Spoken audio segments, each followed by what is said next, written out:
The United States and Iran have been going back and forth with strikes. And as of recently, Donald Trump is planning a revenge attack on Iran. As you know, this could be a possibility since in the last 72 hours, Iran have currently struck a air base in Iran and Costing millions of dollars. keep in mind they destroyed a bunch of MQ-9 drones and MQ-1 drones. And in today's video, we're going to break this down and possibly explain what this means and how this can affect us. And let's talk about the military exchanges. As of recently, Iran hit the United States air base at Ali al-Salam in Kuwait. That strike was described as retaliation for earlier attacks on communication towers. Yeah. So keep in mind, they're not only attacking bases, but they're possibly trying to attack communication towers to stop people from interfering with other bases. Possibly the United States and Iran is just a whole revenge attack story right now, going back and forth. It's like, you bomb me, I'll bomb you. Exactly. It's a never-ending story to see who has more power and who has more ego. Yeah. CENTCOM responded with self-defense strikes. Those United States strikes hit Iran's air defenses and radar sites. This situation became a direct back-and-forth military exchange, as we've seen. Yeah. Now let's talk about base significance, what this means. Ali al-Salam is a major U.S. military target in the region, as of recent. Yeah. A strike there shows the conflict can reach deep into the U.S. military infrastructure.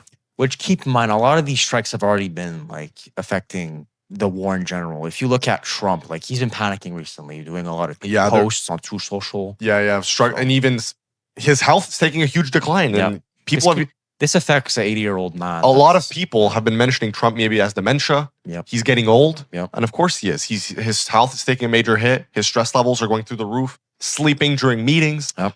We've seen him do this multiple times now. And also just going on a maniac, just going on Truth Social, posting hundreds of tweets. Because keep in mind, he used to call Joe Biden Sleepy Joe. Now it's Sleepy Donald or Sleepy Donald. And what kind of president sleeps during meetings and keeps on threatening everyone?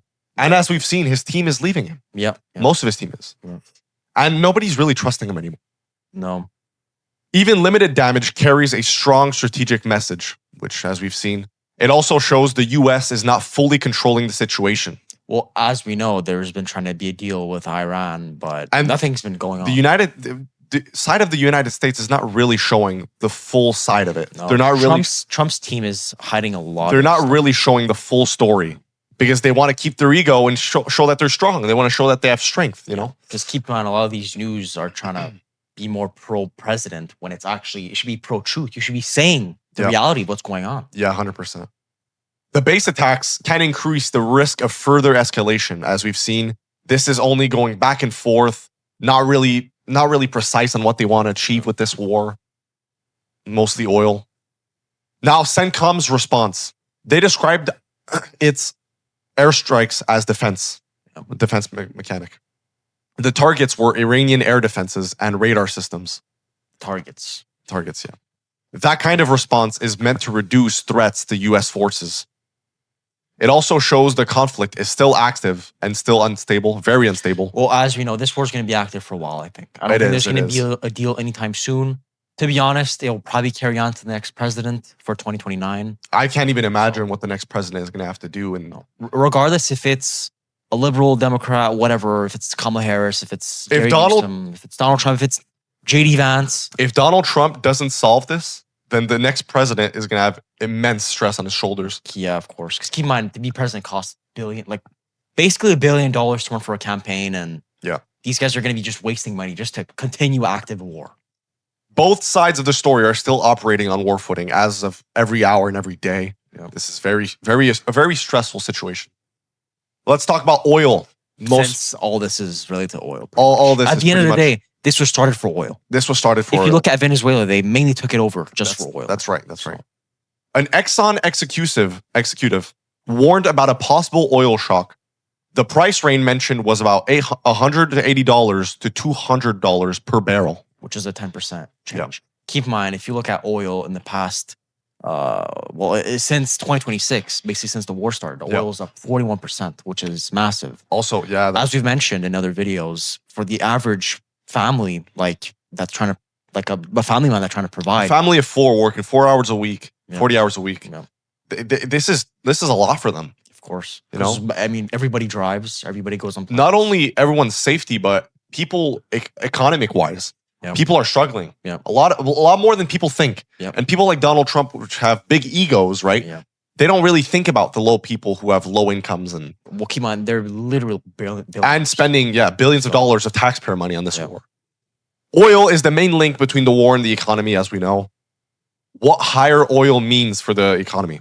Higher oil would push up gas prices, as we've Which seen. it's already doing. 42% gas has gone up, if you go check it up. Shipping costs would rise immensely. Which it already has. Already has, yeah. Airlines would face more fuel expense. Food prices could also go up through transport and fertilizer costs. As we've talked about, eggs have gone down 50%, and beef and chicken have gone up. The oil warning is also an inflation warning, which Keep in mind, inflation's already gone up a lot. it already is, yeah. It needs to stop here. Yep. This is getting out of hand. The peace deal cycle, it's been going back and forth, and we don't really know what's going on. Even that, Donald Trump's been tweeting on True Social pretty much every few days talking about a Yep. possible deal. Yep. But nothing's going on. Nothing's going on. I'm pretty sure Donald Trump thought he was going to be the big boss. Just At this entering point, Donald Trump could be lying. Oh, of course. Anything he tweets now could be a lie. Just keep in mind, this is impacting the market. Because as we know, the side of Iran have had posting on Twitter A lot of threatening threats. every single person. Pretty much and- every day. They're just Every day, threatening yeah. to bomb. Yeah, just fear mongering. Donald Trump's team keeps talking about a peace deal or ceasefire from March through May 2026. The problem is that no real breakthrough happens. It never happens. As always. The same promises keeps getting repeated every single day. That creates a cycle of hope followed by delay. Yep. The issue is the gap between talk and reality. Now, keep in mind, like, as you mentioned, it's hope and delay. And people are thinking, oh, maybe the war's actually going to be like halted and stopped. But then Yep. no, just bombs right after. Yeah, I know. So Yeah. that doesn't help at all. It does not.